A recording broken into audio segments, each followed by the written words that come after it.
ಎಷ್ಟು ತರಿಸ್ಬೇಕಾ? ಒಂದು ಕಡೆ ತರ್ಸ, ಆಮೇಲೆ ನೋಡೋಣ. ಯಾವನು ಎಂತ ನಾನು ಪಡೆ ನಾನು ಕೆಲಸ ಮಾಡ್ತಾನೆ ಸುಮ್ಕಿರಾಗ ಹಾಕಿಲ್ವಾ? ಇವನು ಭಾಷೆ ಬೇರೆ ಅರ್ಥ ಆಗೋದಿಲ್ಲ ಮರ. ಎಂತ ಆಯ್ತಾ ಇವಾಗ? ಯಾಕೆ ಹೆಸರು ಕರೆಯಕ್ಕೆ ಹಾಕಿಲ್ವಾ? ಅದೇ ನಾನು ಪ್ರಣಯರಾಜ ಗಿಣಿಯರಾಜ ಅನ್ನೋದು. ಊರಿಡಿ ನೀನು ಅದೇ ಅಲ್ವ ಮರ ಕರೆಯೋದು. ಹಂಗದಲ್ಲ ಇಷ್ಟ ಆಗಿಲ್ಲ, ಸುಮ್ಕೆ ಹೆಸರು ಕರಿ. ಸರಿ ಮರ, ಡೆಮೋಕ್ರಸಿಯಲ್ಲಿ ಹೇಳಿದ ಅರ್ಥ ಆಗುದಿಲ್ವಾ ನಿಂಗೆ? ಚಿಕ್ಕ ಹುಡುಗನ ಆ ಕತ್ಲೆಯಲ್ಲಿ ಒಬ್ಬನನ್ನೇ ಬಿಟ್ಬಿಡ್ತೀಯಲ್ವಾ ನೀನು? ಏ ಡೆಮೋಕ್ರಸಿ ಇಲ್ಲಿ ಬಾ, ಯಾಕೆ? ಸ್ವಲ್ಪ ಕೆಲಸ ಇದೆ, ಕಳಿಸು ಮರಯ್ಯ. ಹೇಯ್ ಕತ್ತೋ ಗಂಟು ಕಟ್ಲೆ ಮಾತಾಡ್ಕೊಂಡು ಕುತ್ಕೊಬಿಡ್ಬೇಡ. ಬನ್ ಬಾ ಹೋಗು. ರೇವೇನಾ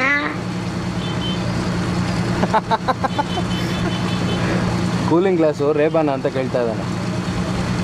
ಹೌದು, ಎಂತಕ್ಕೆ? ಒರಿಜಿನಲ್ಲ? ಹೌದು. ಮನೇಲಿ ಇನ್ನೂ ಸಹ ಉಂಟಾ? ಹಾಗಾದ್ರೆ ಇದು ನಂಗೆ ಕೊಡು, ನಿನ್ಗೆಂತಕ? ಹಾಕೊಳ್ತೇನೆ. ಯಾರವನು? ವಾಸು ಮಗ, ಯಾವಾಗ ನೋಡಿದ್ರು ಸಹ ಮುನ್ನು ನೋಟಿ ತಿರುಗಾಡ್ತಿರ್ತಾನೆ.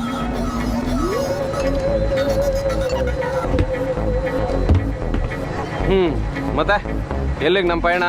Let's go for a ride man. What do you say?